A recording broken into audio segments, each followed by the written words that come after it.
Hello students, today we going on chemical kinetics unit, lecture number 14. Here we studied collision theory of chemical reaction, रासायनिक अभिक्रिया का संघट्य सिद्धांत. This theory is given by William Lewis and Max Strauss in 1916 to 18. यह सिद्धांत किसी chemical reactions के kinetic thesis, gaseous kinetic theory पर depend है. According to this thesis, in participating reactant molecules are coalesced with one another, and when their collision is complete, then they make their products. But in case सभी प्रकार के collision से reactions के complete होने को proof नहीं कर सकते. It is distributed in two parts, effective and ineffective. Suppose that two different type of reactants or three different type of reactants participate in a chemical reaction, and their molecules are coalesced with one another, and when they complete their collision they cannot make their products, but sometime they make their products. अर्थात कई बार जब ये आपस में collision करते हैं तो product का फॉर्मेशन नहीं कर पाते, और जबकि कई बार जब इनका कोलिजन इफेक्टिव होता है देन ये अपना प्रोडक्ट फॉर्मेट कर लेते हैं, उत्पाद का निर्माण कर लेते हैं. तो इस थ्योरी के माध्यम से मुख्य बिंदुओं का डिस्कशन करते हैं, कोलिजन केस को समझते हैं, और कब कब ये आपस में इंटरैक्ट करेंगे, कोलिजन करेंगे, और कब प्रोडक्ट का फॉर्मेशन करेंगे. इस मैकेनिज्म के आधार पर इस कोलिजन को टू पार्ट्स में डिवाइड करते हैं, और इनके टर्म, इनके जो पॉइंट्स हैं, इनके जो मैथमेटिकल व्यूज हैं, उनको भी यहां पर क्लियर करेंगे. So in this theory a chemical reaction takes place only by collision between the reacting molecules. Suppose that in a given chemical reaction A, B and C are reactant, and the molecules of A and B and C are different their sizes. They makes AB product in this chemical reaction. What is the concept of collision? अगर हम इसे एक diagram के माध्यम से clear करें तो बात जल्दी समझ में आ जाएगी. Suppose that यहां A रिएक्टेंट के मॉलिक्यूल्स हैं और B रिएक्टेंट के मॉलिक्यूल्स हैं और C के मॉलिक्यूल्स हैं. अब रिएक्शन कब कंप्लीट हो रही है? When similar symmetry of A and B reactant molecules are collision with one another, then reaction is completed because they make their bond and make product AB. अर्थात A और B के जब molecules आपस में collision करते हैं तो वे नियत फ्रीक्वेंसी के कारण आपस में बॉन्डिंग कर लेते हैं, और बॉन्डिंग करने से इनके मध्य बॉन्ड बनते हैं और ये न्यू प्रोडक्ट AB का फॉर्मेशन कर लेते हैं. तो यहां अगर हम ऐसे दिखाएं डायग्राम में तो ये इनके मॉलिक्यूल्स हैं और जो कोलिजन करते हैं.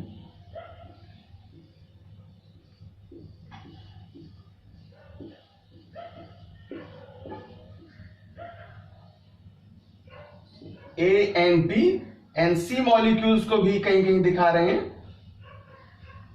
अनेक्टिव फॉर्म में कुछ रिप्रेजेंटेशन है यहां इनका C का.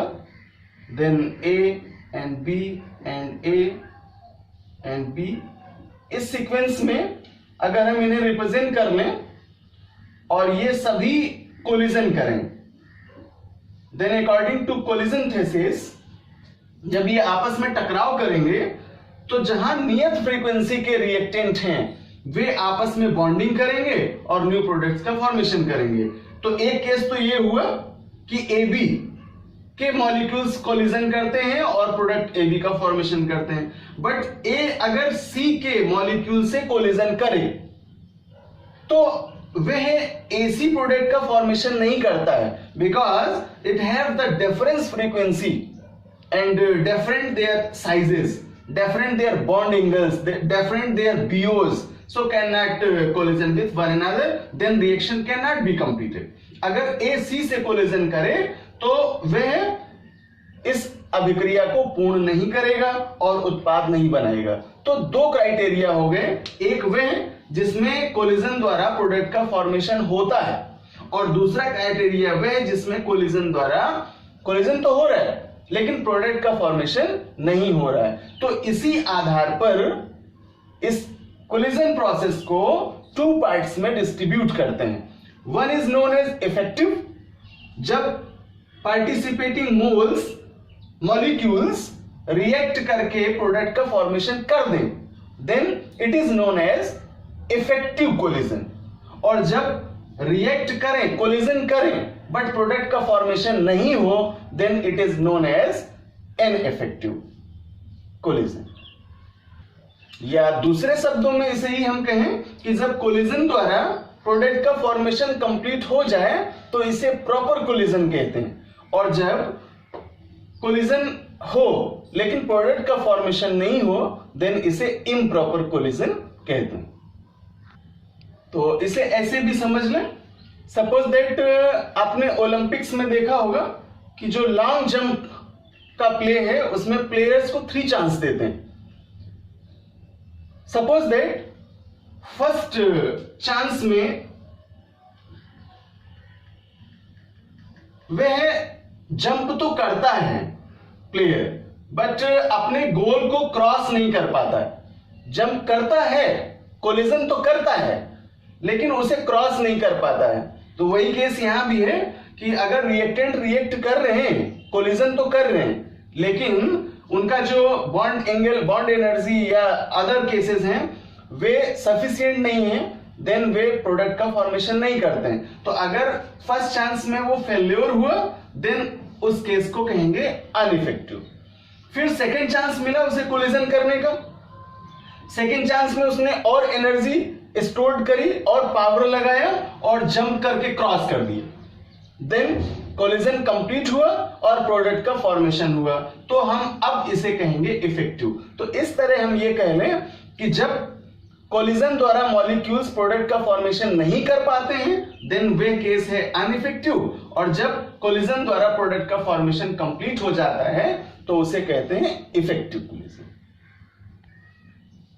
सो we says that not all collision are effective, only a small fraction of the collision produce a reaction. So effective collision treats two products and ineffective collision cannot treat the products.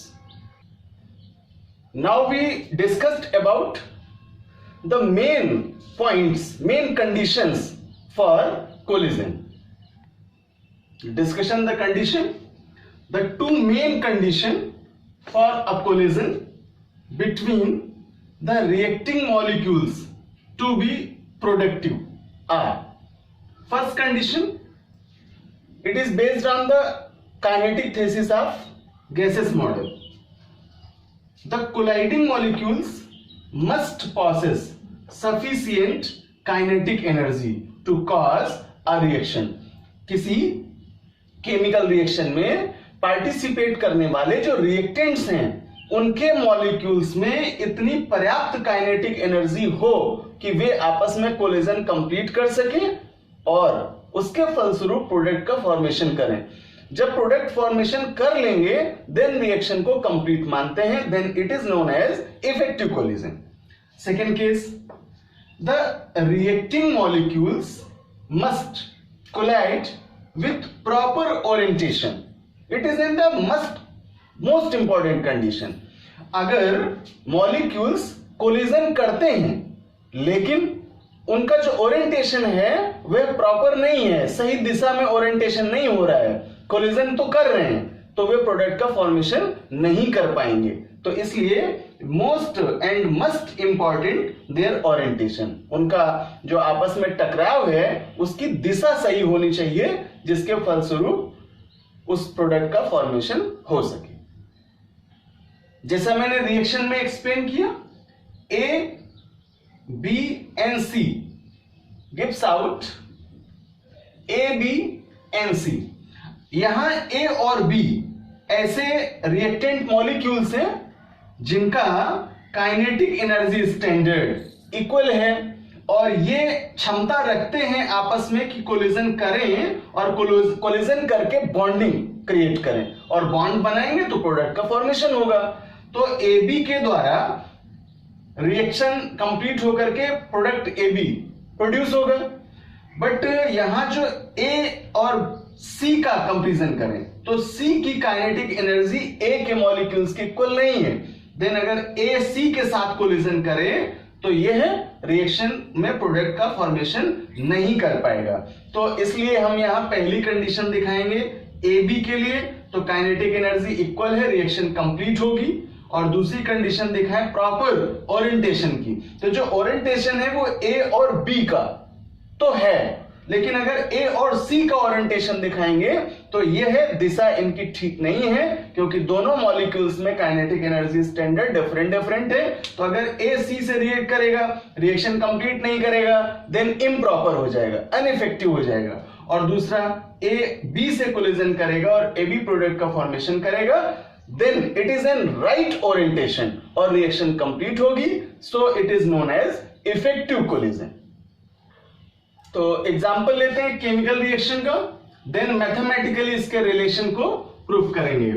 Suppose that methyl bromide CH3Br react with alcoholic part OH minus, then it gives out alcoholic product CH3OH and subtracted Br। यहां पर Maithil bromide में Br negative part है and Maithil positive part है carbon पर, और यहां पर ये सबस्ट्रैक्ट करेगा Br माइनस को और एडिट करेगा। अब इस रिएक्शन में हम इन दोनों इफेक्टिव और अनइफेक्टिव पार्ट्स के केस को समझ सकते हैं। पहला केस, OH माइनस जब रिएक्ट करे इस सिमेट्रिकल ब्रोमीन से और इसको रिप्लेस करे, देन प्रोडक्ट मेथनॉल का फॉर्मेशन करे। तो पहला case, both are have negative charges, then they repulse with one another. अगर हम इनको स्ट्रक्चरल वे पर डिफाइन करें, C सिंगल बॉन्ड Br और बॉन्डिंग से ये एडजस्ट होते हैं, जबकि इस कार्बन पर 3 हाइड्रोजन की प्रेजेंस है, H H and H, then this carbon symmetry is positive and Br is negative, react with OH minus have a similar charge। तो अगर यहां सबस्ट्रक्शन ऑफ ब्रोमीन का केस समझें, तो जब OH रिएक्ट करे और इस ब्रोमीन को रिड्यूस करे, सबस्ट्रैक्ट करे, देन मेक मेथनॉल। तो अब यहां पर हम वही केस करते हैं कि ओरिएंटेशन राइट है या नहीं है, इसके पास इतनी काइनेटिक एनर्जी है या नहीं है। तो बोथ आर नेगेटिव और इलेक्ट्रॉन का क्लाउड जो है वो यहां पर ब्रोमीन के चारों तरफ प्रेजेंस होगा। तो अगर OH डायरेक्ट इसके साथ में अटैक करे, because OH is the attacker reagent in the case of mechanism of chemical reaction, तो अटैकर तो है, और अगर ये अटैक करे इस ब्रोमीन पर तो both are in minus, repulse force इतना अधिक क्रिएट होगा कि जो इनका अटैकर मैकेनिज्म है वो कंप्लीट नहीं होगा। तो OH फ्रंट से अगर इस पर अटैक करे, दोनों के पास, ऐसे समझ लें थोड़ा फनी स्टाइल में, कि दोनों के पास एक समान मिसाइल है, यानी जो पावर कैपेसिटी है, एटॉमिक पावर है, वो सेम है। तो दोनों को एक डर है ना, ब्रोमीन इसको भी मार सकता है, OH इसको भी मार सकता है, दोनों ही डेड हो जाएंगे, पावर सेम है। तो फ्रंट से अटैक OH नहीं करेगा। Br ने कंडीशन कर रखी है कि वह स्वयं अटैकर नहीं है, वो अटैक नहीं करेगा OH पर, OH अटैक करेगा Br पर, लेकिन Br के पास भी सिमिलर पावर है, अगर ये अटैक करता है ये इसको भी मार गिरा देगा। देन OH डरा हुआ है, फ्रंट से ये अटैक नहीं कर सकता है और इसको सबस्ट्रैक्ट नहीं कर सकता है। अब क्या करेगा, ये अटैक तो करना ही इसको, क्योंकि प्रोडक्ट का फॉर्मेशन करना है या मेथेनॉल का। तो ये क्या करे सेकेंड केस में, अब यहां अगर फ्रंट से ये अटैक करेगा तो प्रॉपर कोलिजन नहीं होगा, जिसके कारण ये मेथेनॉल का फॉर्मेशन नहीं करेगा और रिएक्शन कंप्लीट नहीं होगी। तो ये क्या हुआ, ये हुआ इम्प्रॉपर केस, अनइफेक्टिव कोलिजन। दूसरा केस समझ लें, सी Br minus H and H। अब OH अपनी पोजीशन को चेंज करता है और छुप कर वार करता है, फ्रंट से नहीं कर रहा है, बैक से अटैक करेगा। और जब इस बैक से अटैक करेगा इस पर, तो जो इलेक्ट्रॉन क्लाउड है वो Br के पास में, रिपल्सन रेट कम हो जाएगा, रिपल्सन फोर्स का वैल्यू कम हो जाएगा, और ये जो डायरेक्ट अटैक कर रहा है इस कार्बन पर, यहां से बॉन्ड ब्रेक होगा, क्लीवेज स्टार्ट हो जाएगी। ऐसी कंडीशन में Br अपने को सेव करेगा, चूंकि कार्बन के साथ उसने बॉन्डिंग कर रखी है, वह अपना इलेक्ट्रॉन ले करके सीधे यहां से निकल लेगा। और Br जब यहां से आउट हो जाएगा तो Br के निकल जाने से जो प्लेस खाली हुआ वो OH कवर करेगा और अब ये न्यू प्रोडक्ट का फॉर्मेशन कर लेगा, देन मेथेनॉल प्रोड्यूस हो जाएगा। तो इस तरह से ये रिएक्शन पॉसिबल है। और जब ये कोलिजन कंप्लीट होगा तो इस प्रकार की कोलिजन को कहेंगे इफेक्टिव कोलिजन। तो मे बी आपको अच्छे से समझ में आया होगा।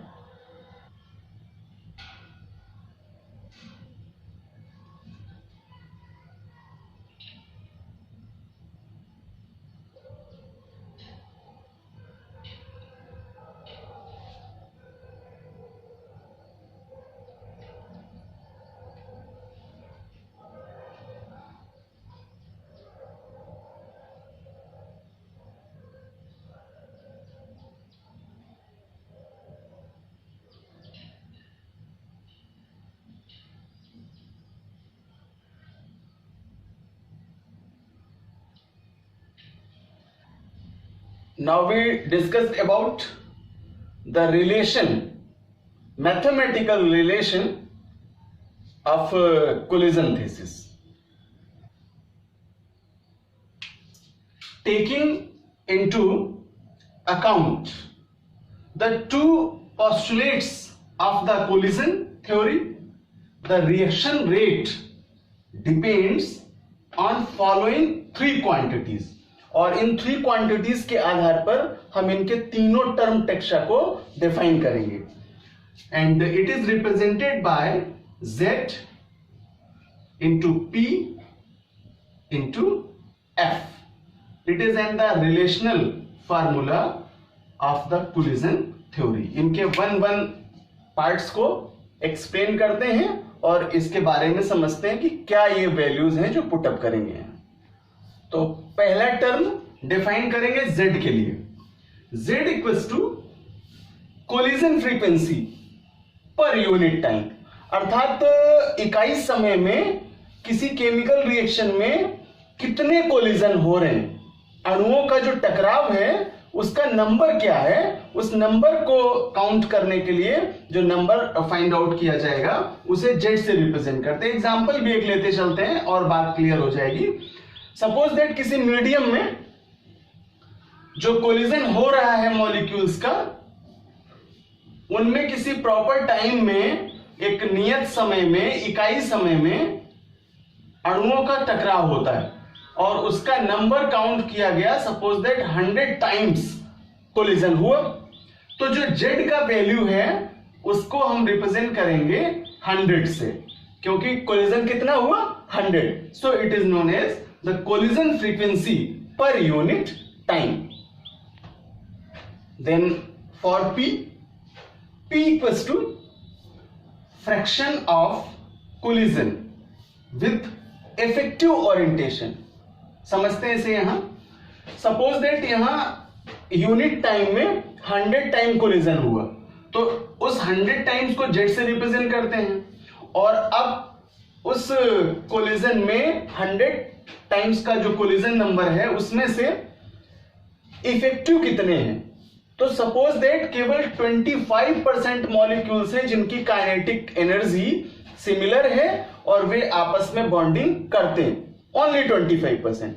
तो वही तो है इफेक्टिव ओरिएंटेशन में, जो आपस में बॉन्डिंग कर लेंगे आफ्टर कोलिजन। तो सपोज दैट हमने कहा 25%, तो इसे रिप्रेजेंट करें 25/100 से, क्योंकि 100 क्या है, नंबर ऑफ कोलिजन। इतना तो हो रहा है कोलिजन, लेकिन उसमें एक्टिव कितने हैं, इफेक्टिव कितने हैं, 25। तो P का वैल्यू रिप्रेजेंट करेंगे 25/100। देन F के लिए, then F equals to fraction of molecules which possess sufficient energy to react। अर्थात जो 25% केस मिला था हमें कोलिजन का स्टैंडर्ड इफेक्टिव रिप्रेजेंट करने के लिए, उसमें से कुछ ऐसे मॉलिक्यूल्स होंगे जिनका एनर्जी स्टैंडर्ड इक्वल होगा और वे आपस में कोलिजन करके इस कोलिजन प्रोसेस को कंप्लीट करेंगे और प्रोडक्ट का फॉर्मेशन करेंगे। तो सपोज दैट कि उस 25 में से केवल 10% ऐसे हैं जिनका एनर्जी स्टैंडर्ड सिमिलर आता है, देन उसे हम रिप्रेजेंट करेंगे यहां 10/100 से।